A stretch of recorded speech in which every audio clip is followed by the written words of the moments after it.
이 땅을 살아가는 우리 모두는 무엇인가 이루어 가고 싶어 합니다. 그러면서 여러분, 나는 이루었다, 이루었지, 이런 경험들을 한번 생각해 보세요. 어떤 때에 나는 이루었다, 이런 생각을 하셨는가요?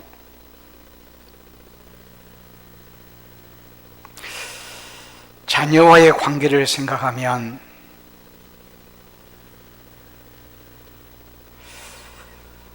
자녀가 어느 학교를 목표하고 그 대학을 위해서 부모와 자녀가 고3 때는 같이 고3 되는 것처럼 열심히 수고해요. 합격하면 이뤘다, 이 마음이 있죠. 또한 여러분들이 진급을 위해서 끊임없이 수고하고 노력하다가 또 진급되어지면 이뤘다, 이런 마음이 있을 거고요. 직장에 취업을 그렇게 원하고 수고를 했는데 직장에 취업이 잘 되어지면 이루었다, 이런 마음이 들 수도 있을 거고요.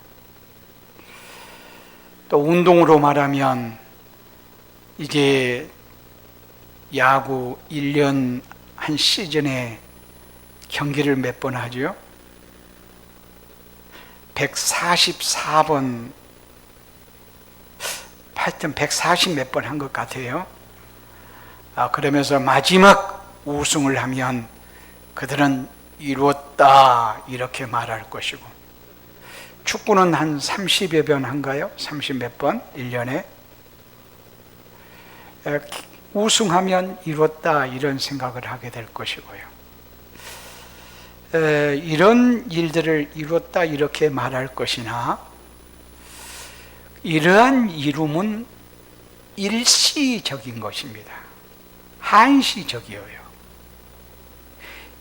영원하지 않다, 그런 말이에요. 그런 의미에서는 정말 이것은 이루어지면 오히려 어떤 때는 더 큰 실망과 낙담을 주기도 해요. 왜요? 안전하고 영원한 것이 아니기 때문에 그래요.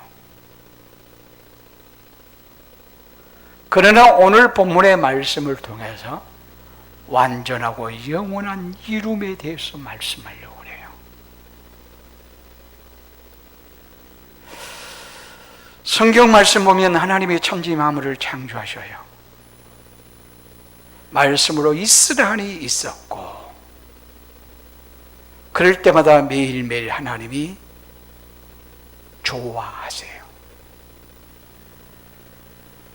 천지 만물을 창조하시고 하나님의 말씀대로 되니 하나님이 감동하시고 기뻐하세요. 그러나 천지 만물의 창조의 역사도 다 이룬 것은 아니에요.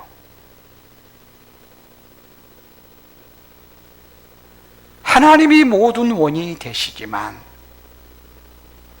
또한 인간에게 문화적인 사명을 주셔서 이 문화적인 사명을 통하여 또 창조를 아름답게 계속해서 이루어 가기를 원하세요. 그런데 성경 말씀 보면 아니 총체적으로 보아도 다 이름의 사건이 있다고 하면 어떤 사건인가? 예수 그리스도의 십자가의 사건이에요.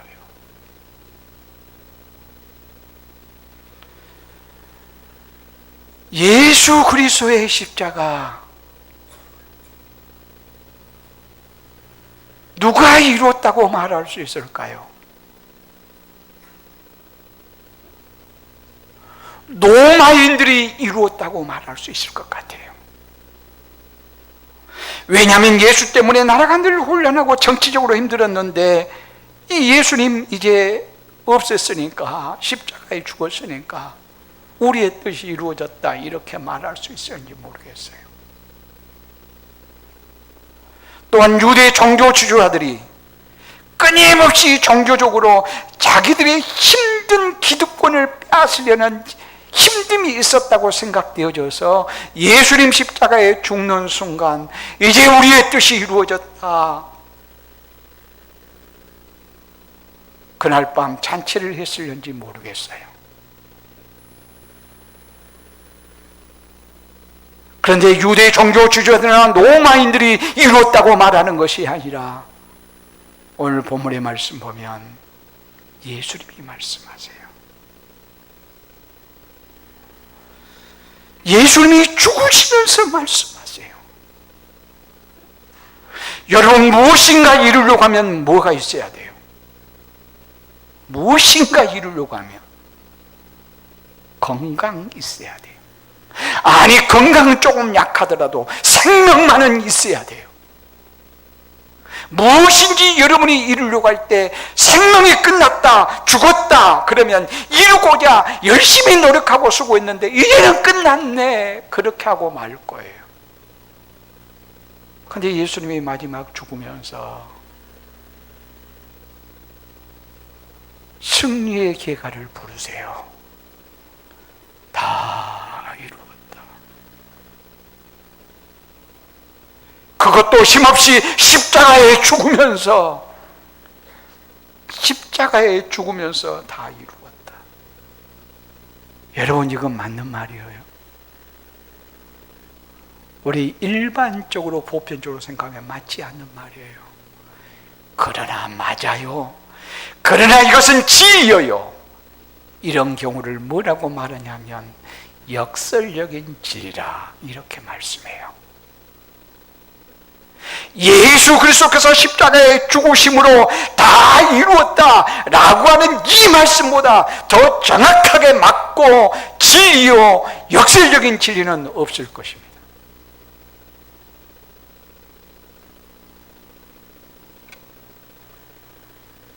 그러면 무엇을 다 이루었다는 말인가?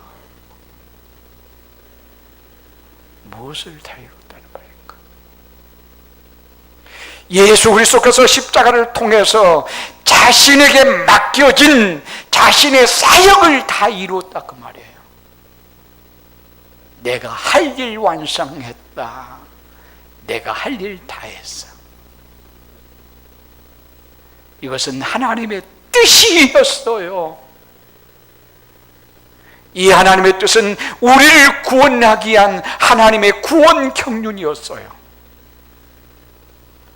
그러니까 예수님의 다 이루심은 자신적인 의미에서는 자신의 할 일을 사역을 다 한 것이고, 하나님과의 관계성에서는 하나님의 뜻이 이름으로 다 이루었다고 말하는 거고, 이 하나님의 뜻이 우리를 구원하는 일이어서 우리의 구원을 완성하셨다 그런 말씀이에요. 그래서 예수님께서는 요한복음 17장 1절 이하의 말씀 보면 하나님 아들 영화롭게 하옵소서. 이 아들의 영화는 뭐냐? 사람들을 구원하는 일입니다. 구원을 위해서는 어찌해야 될 것인가? 아버지께서 나에게 하라고 하는 일, 십자가 지는 일입니다. 그러니까 예수님께서는 십자가 지는 일을 영광으로 여기셨어요.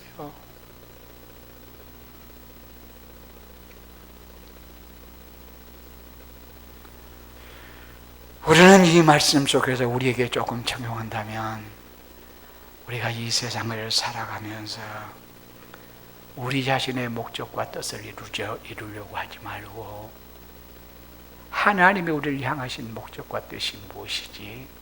이것 이루어 드리는 일이 우리 할 일이구나, 이런 교훈을 하나 받을 수 있어요. 이따 설교 마무리에서 이것을 우리가 구체적으로 적용을 하게 될 것입니다.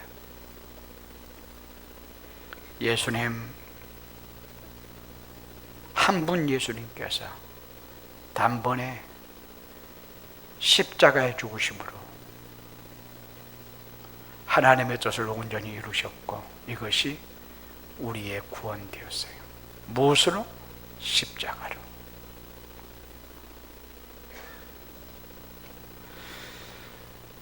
그러니까 그리스도와 함께 죽는 사건은 반복적인 사건이 아니라 단회적인 사건이라고 말씀할 수 있어요. 예수님 한 분이면 충분하고 예수님의 한 번의 십자가면 충분해요. 그래서 예수님은 완전한 제사장이 제물이 되셨고 영원한 제사장이 되셨어요. 예수님 한 분이면 충분해요. 예수님 한 번 십자가에 죽으시면 충분해요.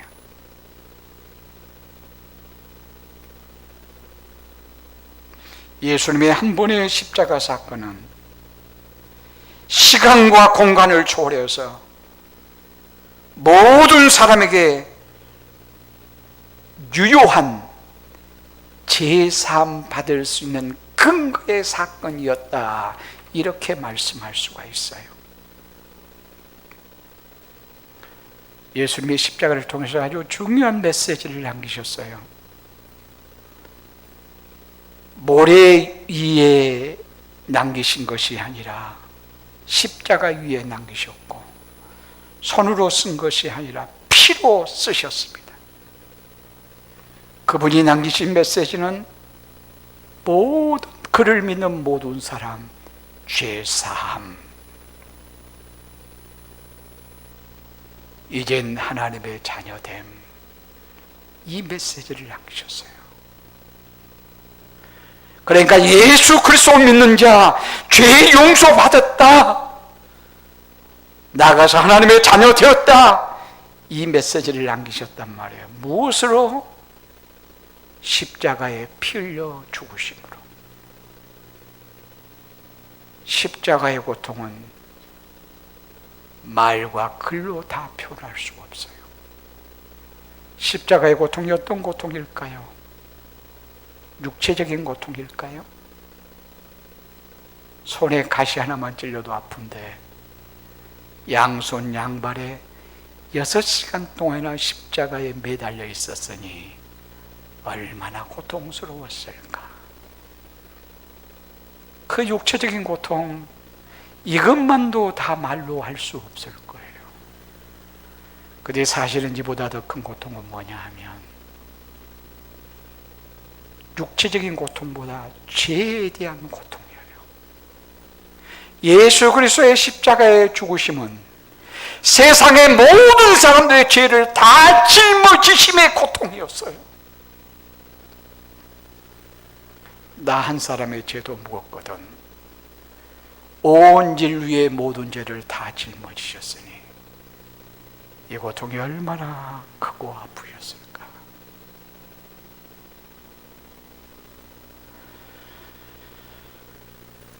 나아가서 이 고통이 더욱더 큰 고통스러움은 하나님에게까지 버림받음이었어요. 예수님 십자가의 죽음 어디에 매어 달렸습니까? 나무에 매어 달렸어요. 나무에 매어 달렸는데 또 어디에 매어 달렸죠? 공중에 매어 달렸어요. 공중에 매달리면 땅에 사는 모든 사람에게 다 버림받았다, 그 말이에요.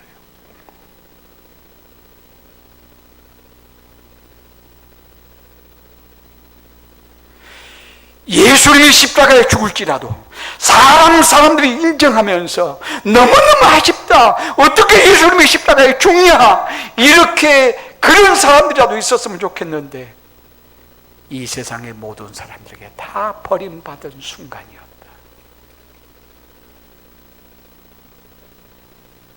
땅에 발붙일 곳이 없었어요. 그래서 공중에 매달린 거예요. 나가서 하늘에도 발붙일 곳이 없어요. 그러니까 예수 그리스도의 십자가의 죽으심은 땅에도 발붙일 곳이 없고 하늘에도 발붙일 곳이 없고, 이 말은 무슨 말이냐면 사람들에게도 다 버림을 받았고 하나님에게까지 버림을 받는 순간이었단 말이에요.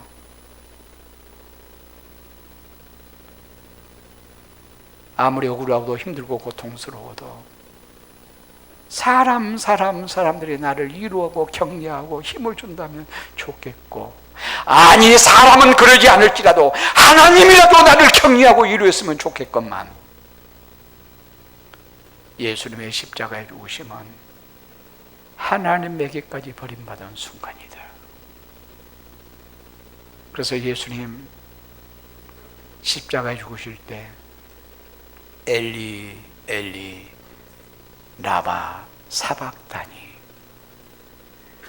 나의 하나님 나의 하나님 어찌하여 나를 버리시나이까,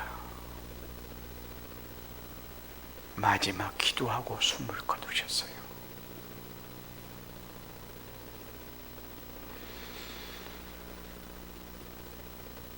그렇게 예수님께서 고백하신 것은 자신이 하나님께 버림받음에 대한 비극을 절규하는 말씀이에요.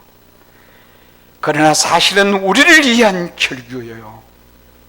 내가 부르짖고 절규해야 될 것을 예수님이 대신하신 것이다.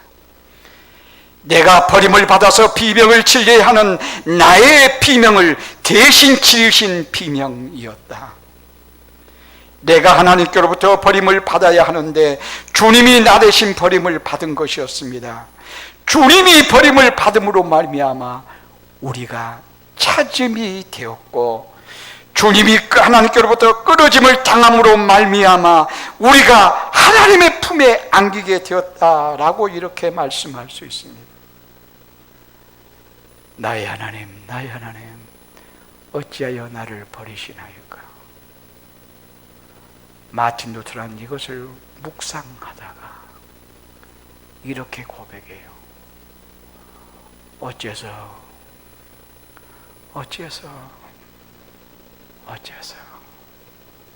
끊임없이 되새기더니 나 때문에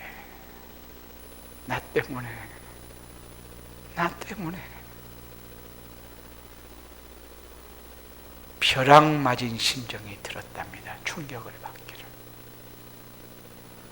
죄 없는 하나님의 아들이 어째서 십자가에 죽었다는 말인가? 어찌해서 다 버림을 받고 말았다는 말인가? 나 때문이구나.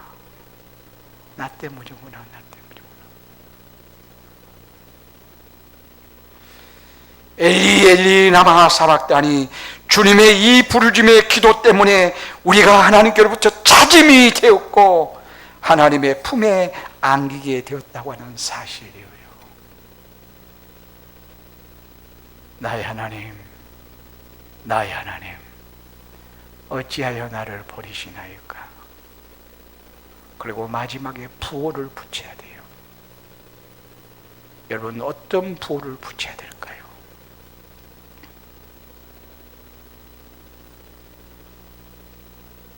저는 나의 하나님 어찌하여 나를 버리시나이까, 이 주님의 기도의 고백을 통해서 깊은 묵상하면서 어떤 부호를 붙여야만지요?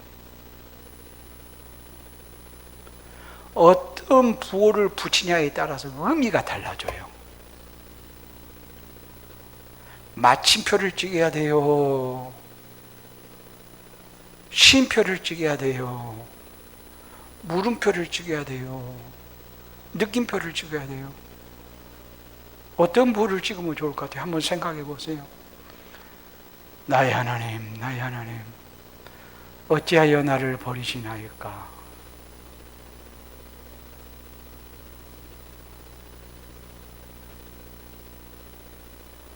어떤 부호를 마지막에 보냐? 일반적으로, 통상적으로, 보편적으로 어떤 부호를 붙일까요? 물음표를 붙이죠. 그러죠? 일반적으로 말한다면 물음표를 붙일 거예요. 근데 물음표를 붙여야 될까요? 국어적인 의미에서는 어찌하여 나를 버리시나이까 물었으니까 물음표를 딱 붙여야 맞아요. 근데 그럴까요? 저는 이렇게 생각해 봐요. 어찌하여 나를 버리시나이까? 라고 했을 때는 물음표가 맞아요. 어찌하여 나를 버리시나이까? 라고 했을 때는 물음표가 맞다니까요. 그런데 나의 하나님, 나의 하나님, 어찌하여 나를 버리시나이까? 했을 때는 무슨 보호를 붙여야 돼요? 야, 느낌표, 느낌표. 물음표를 붙이면 감동이 덜 돼요. 저는 느낌표를 붙여놓고요, 느낌표를 막 붙여봤어요. 느낌표를. 엄청난 감동이 되는 거예요. 지금 나의 하나님, 나의 하나님, 어찌하여 나를 버리시나이까? 물음표 같지만 거기다가 나의 하나님, 나의 하나님. 지금 마지막 버림받은 순간에도 하나님을 향해서 나의 하나님, 나의 하나님, 이렇게 고백할 수 있으면 하나님과의 관계성의 확증 속에서 고백하는 내용이다.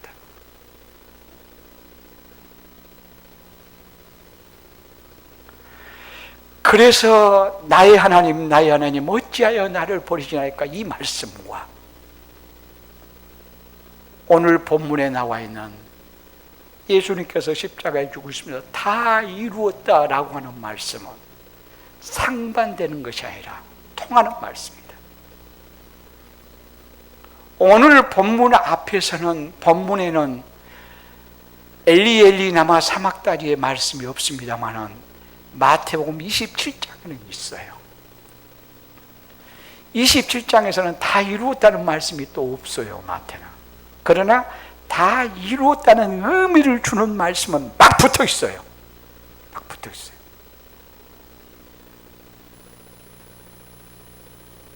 그래서 나의 하나님, 나의 하나님, 어찌하여 나를 부르시나이까? 이 말은 십자가의 고통 속에서도 하나님의 거룩하신 뜻을 온전히 이루신 예수님, 이 말씀 속에서 무엇을 적용할 수 있을 것 같아요? 나의 현실이 너무너무 힘들어, 십자가가 더 너무 고통스러워요, 이루 말로 다 표현할 수 없어요, 아니 내가 죽으면 좋겠다, 이런 심정이 들어요. 그러나 예수님의 이러한 기도에는 원망이 없어요. 하소연이 아니어요. 하나님을 찬양하는 내용이에요. 우리의 삶 속에 이렇게도 어렵고 힘들고 좌절스러운 환경이 있을 수 있느냐?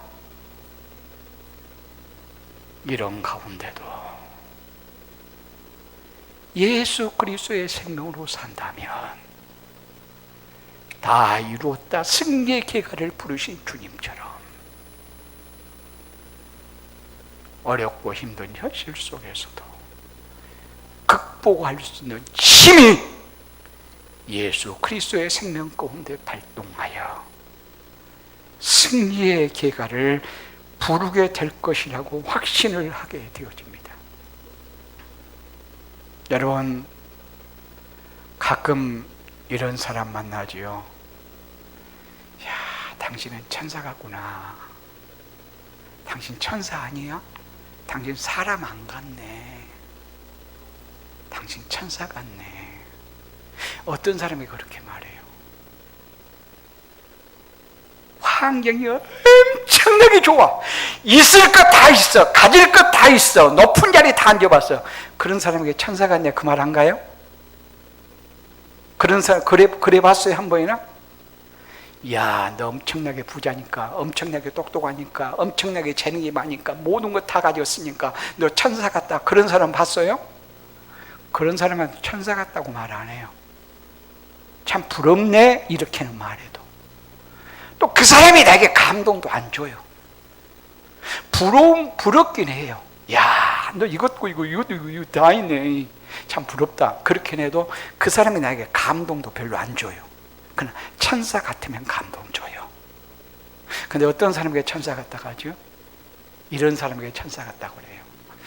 가정으로 얘기하면 남편이요, 골치 아파요. 날마다 술로 세월을 보내고 집에 오면 폭행과 폭언을 일삼고 돈만 생기면 노름하고 아주 못된 짓은 다 해요. 근데 그 안에는 예수님을 잘 믿는데 남편이 술 마시고 오면 바가지 긁은 것이 아니고 얼마나 힘드셨어요. 이루하면서 따뜻한 물 세숫대에다 갖다가 발을 씻어주고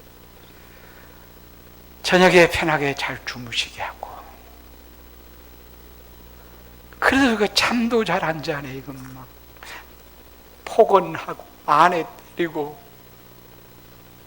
그래도 아내는 아침이면 해장국 끓여드리고,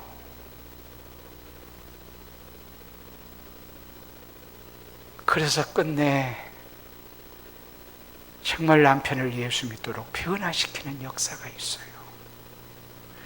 이런 여인을 일컬어서 뭐라고 말해요? 야, 너 사람이냐?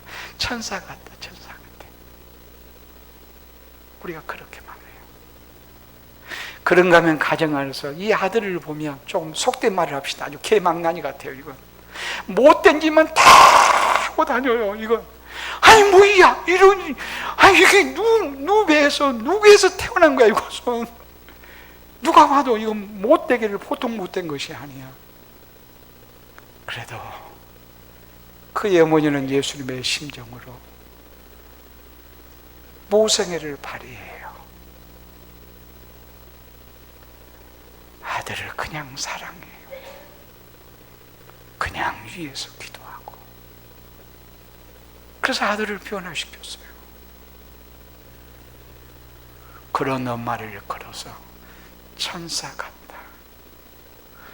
우리가 사회 속에서도 야, 참 못된 아주 정말 좀 속되게 말할게요. 죄송합니다. 좀 하여튼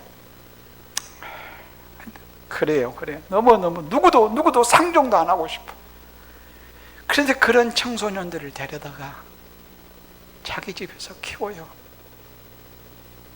사랑해요. 그리고 사람 만들어 가요. 그런 분을 일컬어서 천사 같다 이렇게 말해요. 결국 천사 같다는 말은 무슨 말이죠? 환경이 좋은 상황에서 안 좋은 상황에서?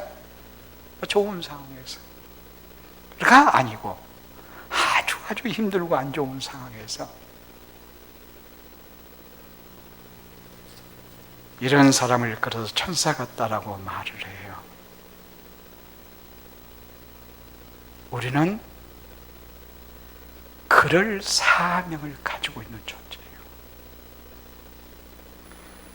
예수님께서 다 이루었다라고 하는 이 말씀을 지금 어떤다고요? 우리가 세상을 살아가면서 내 목적과 뜻을 따라서 사는 것이 아니고 하나님의 뜻과 하나님이 우리를 향하신 뜻과 목적을 이루어가는 자의 삶이 십자가에서 이루어진 그 사건 속에 사는 사람이라.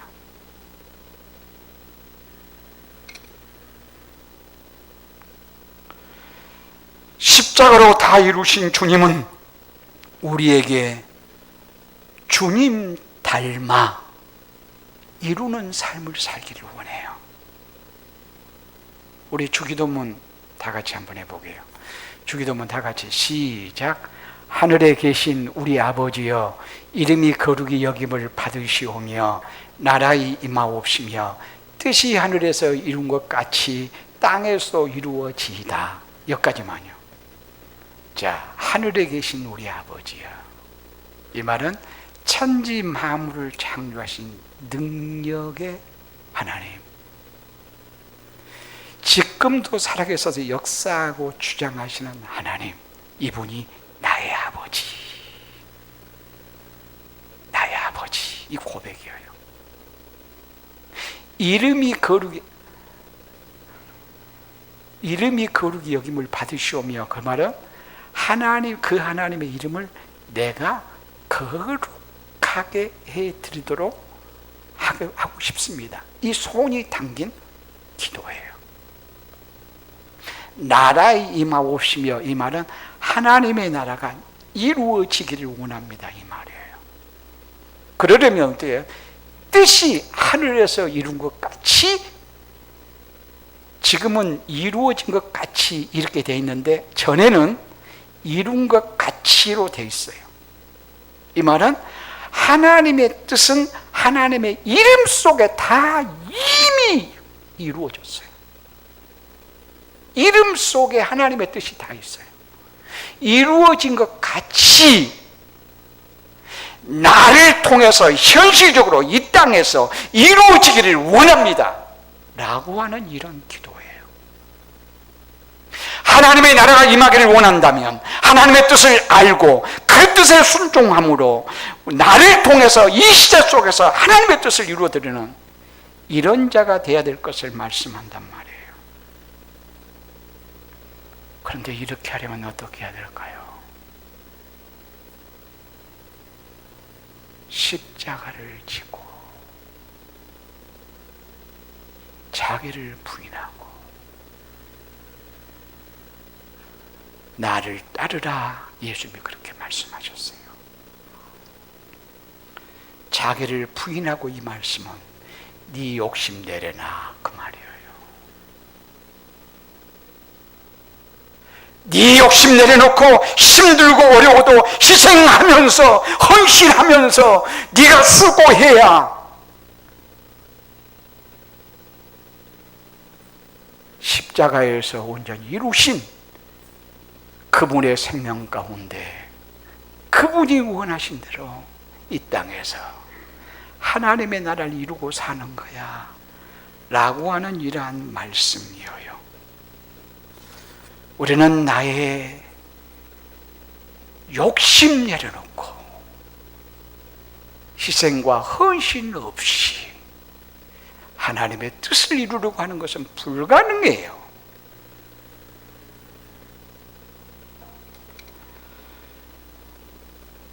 여러분, 검소와 인색은 어떤 차이가 있죠? 검소하다, 인색하다. 검소하단 말은 듣기가 싫어요, 좋아요? 그런대로 괜찮아요. 인색하다, 그 말은요, 듣기 싫어요. 그렇죠? 야, 당신 검소하네, 그 말 괜찮아요. 그렇죠? 누가 나에게 당신 참 검소하네, 듣기 좋아요. 근데 인색하네, 그 말은 싫어요. 그런데요, 어떤 의미에서는 같아요. 검소란 말을 국어 사전적인 의미에서는 이렇게 되어 있어요. 낭비하거나 사치하지 않고 수수함. 인색은 재물 따위를 지나치게 아낌. 이것을 합해서 말한다면 사치 낭비 없이 지나치게 아낌. 사치 낭비 없이 지나치게 아낌. 이것이 검소한 거고 인색한 거예요. 근데 인색하다는 말도 굉장히 좋게 들릴 때 있어요. 사치 낭비 없이 검소 전략하면서 참 아낀다. 이 말이 굉장히 좋게 들릴 때가 있어요. 어느 때? 그의 삶을 보고 그 사치 낭비 없이 검소 전략하고 인색함이 어디다 쓰는가를 보고 말하면 돼요. 여러분, 검소 전략해요. 사치 낭비 안 해요. 아주 인색할 만큼 아껴요. 근데 무엇을 위해서 그런가요? 그게 중요해요. 그 물음을 한번 들어보세요. 참 사치 낭비 없이 검소하고 전략하네. 무엇을 위해서 그런가요? 무엇을 위해서? 땅속에 묻어두기 위해서 그러지 않는가요? 땅속에 묻어두면 어떤다고요? 그것은 썩어요. 조금 더 속되게 말하면 땅속에 묻어두면 거의 뭐가 된다? 쓰레기가 된다. 조금 더 기분 나쁘게 얘기한다면 뭐가 된다? 똥이 된다. 똥이 돼요. 자기가 사치 낭비 없이 검소전략한 것을 똥을 만들고 있어요. 얼마나 비참해요. 그러려면 무엇을 위해서 그러죠? 자식을 위해서 그래요. 자식을 위해서. 사치 낭비 없고 검소전략하는 것이 무엇을 위해서냐? 자식을 위해서 그래요. 땅속에 묻어둔 것은 주께서 말씀해 악한 청직이라고 말해요. 그러나 자신이 땀 흘려서 수고하고 열심히 모았어요. 하나님 보시기에 누가 가장 바르게 잘 쓴다? 누가 가장 바르게 잘 쓸 것 같아요? 자신이에요. 자신. 그렇죠? 내가 땀 흘려 수고했으니까 내가 가장 바르게 잘 쓰는 거예요. 자식을 바로 양육 못해서 보상하는 심정으로 물려준가는 모르겠어요. 그러나 안 물려줘도 잘 살 수 있도록 고기 잡는 방법을 충분히 가르쳐 주어서 스스로 살아갈 수 있는 능력을 키워줘야지. 그래야 맞잖아요. 능력도 없이 보상하는 심정으로 물려주니 결국은 탕자가 되더라. 그러니 그 물려줌이 축복이 아니라 저주라. 축복이 아니라 저주예요. 우리는 어떠하기 위해서 사치 낭비됨 없이 검소전략하면서 인색해야 되는가?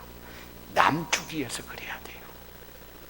땅속에 묻어두기 위해서가 아니라 땅속에 묻어두기 위해서가 아니라 남 주기 위해서 그래야 된단 말이에요.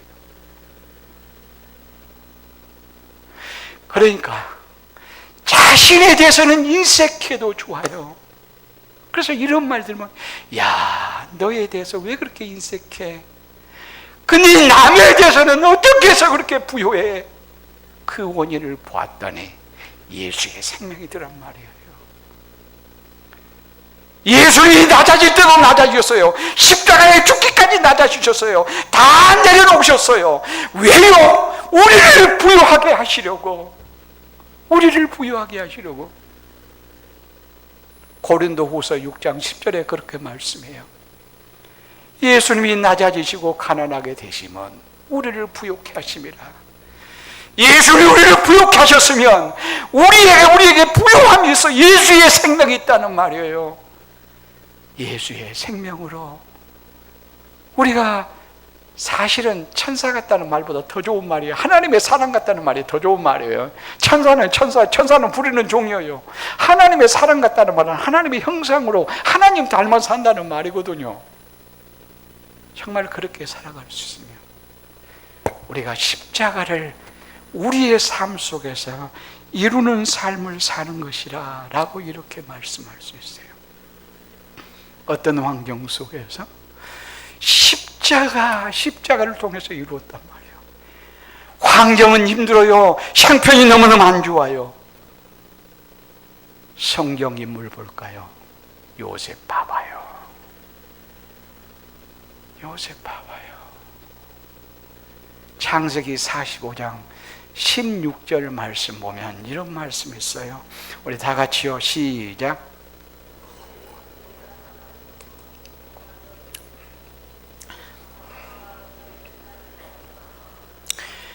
지금 요셉이 국무총리가 되어 있잖아요.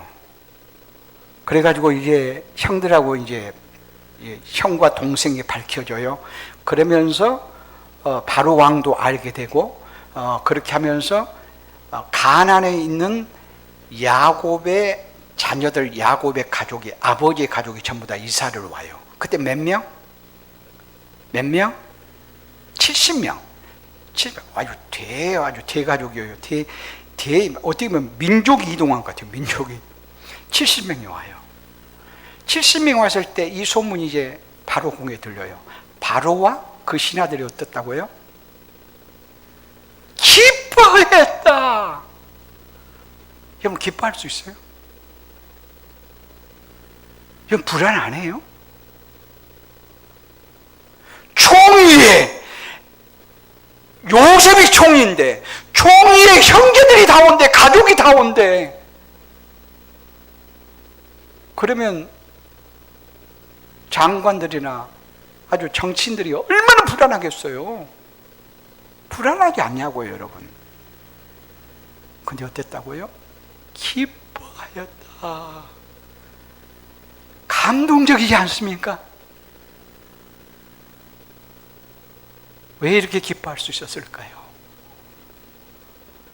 요셉은 하나님과 동행하고 살았어요. 하나님 앞에서 살았어요. 청지기로 살았어요. 자기의 욕심을 따라 살지 않았어요. 요셉은 자기의 욕심을 따라 살지 않았어요. 하나님과 항상 함께 살았고, 하나님 앞에서 살았고, 청지기로 살았어요. 그것을 보디발이 보았어요. 모든 사람이 다 보았어요. 감옥에서도 보았어요. 바로 왕도 보았어요.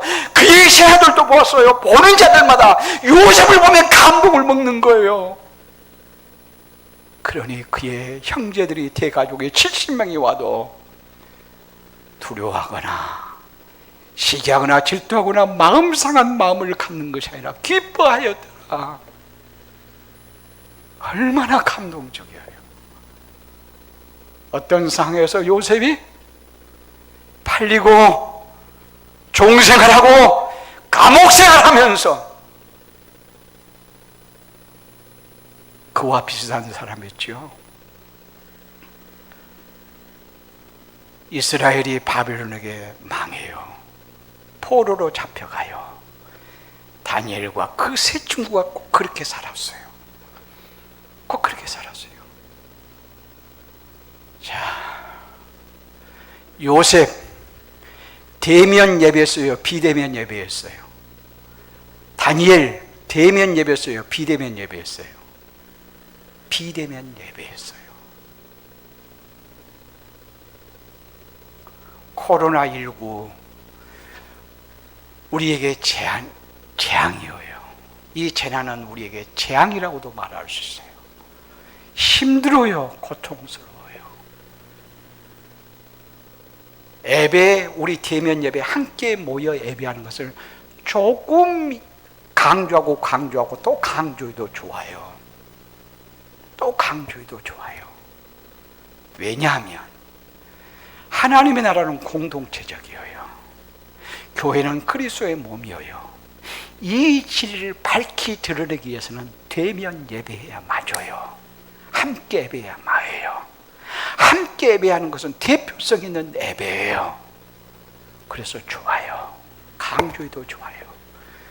그러나 현실은, 지금 현실은 요셉이 종으로 팔려가는 것 같고 다니엘이 포로로 잡혀간 것 같아요.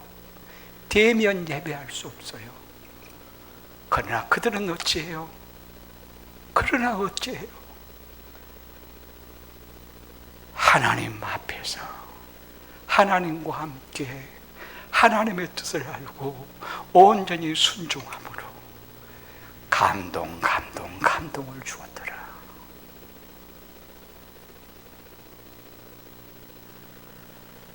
우리가 대면 예배할 수 없음이 얼마나 안타까운지. 오늘 내가 한 가지 또 감사한 것이 뭔 줄 알아요? 제가 10분 전쯤에 들어왔어요. 근데 10분 전에, 다른 때는 여러분 10분 때부터 교회 온 것 같아요. 10분 전에부터 들어오기 시작한 것 같았어요. 근데 오늘 10분 전에 다 들어왔어요. 10분 전에 다 들어왔어요. 10분 넘어서 들어온 사람은 5층 올라가서 그래요. 그래서 한편에서는 참 감사하구나. 우리 성도들이 예배를 사모하고 있구나. 참 감사하다. 이런 마음이 들었어요. 우리는 이때 도전 받아야 돼요. 우리는 정신 차려야 돼요.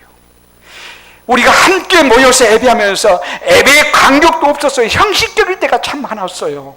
그저 교회 공동체 모여서 무엇인가 조직하고 제도를 만들고 함께 교제하고 무엇인가 한 것 같은데, 교회가 정말 그리스도의 몸이고 하나님의 나라인 것이 현실적으로 이루어지고 있는가? 라고 하면 그러지 못할 때가 많았어요. 그러지 못한 교회를 향해서 뭐라고 말한 줄 압니까? 이사야는 말해요. 이사야 1장 11절 13절 말씀에 열심히 종교생활해요. 열심히 모여요. 열심히 재물을 드려요. 헌금도 많이 해요. 다양한 모임들을 가져요. 그러나 이사야가 뭐라고 말하느냐? 다시는 가져오지 마. 너희들이 다시는 오지 마라. 내 마당만 바쁠 뿐이라. 누가 너희에게 요구하였느냐? 내가 그것을 가증히 여긴다. 내게 무거운 짐이다. 내가 그것을 지기에 곤비하였다. 다시는 가져오지도 말고 오지도 마. 왜 그런 줄 알아요? 모이기는 열심히 모이고 종교생활은 열심히 하는데 하나님이 하나님이심을 알아뵙지 못하는 거예요. 그래서 짐승들도, 소와 짐승들도 제 임자를 알거니구만.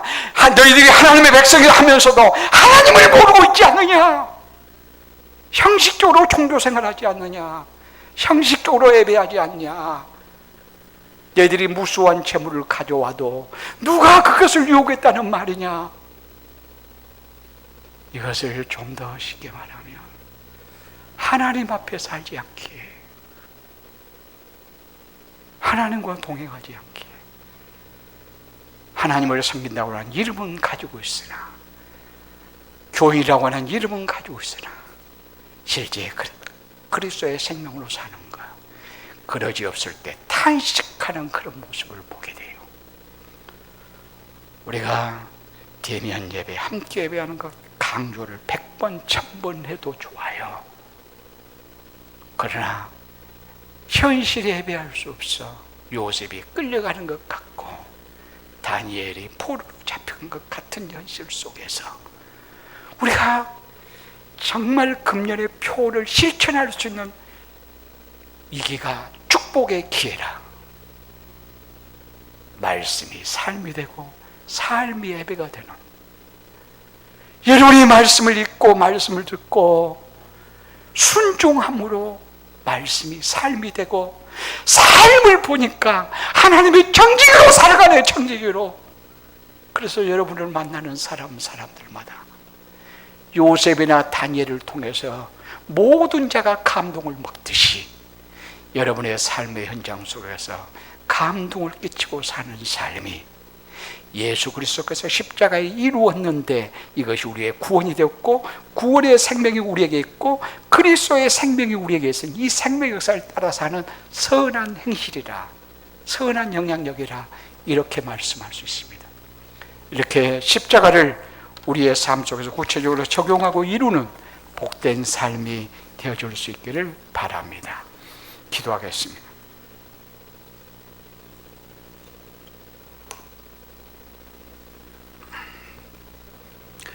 우리 아버지 하나님, 어렵고 힘든 현실 속에서 우리 하나님을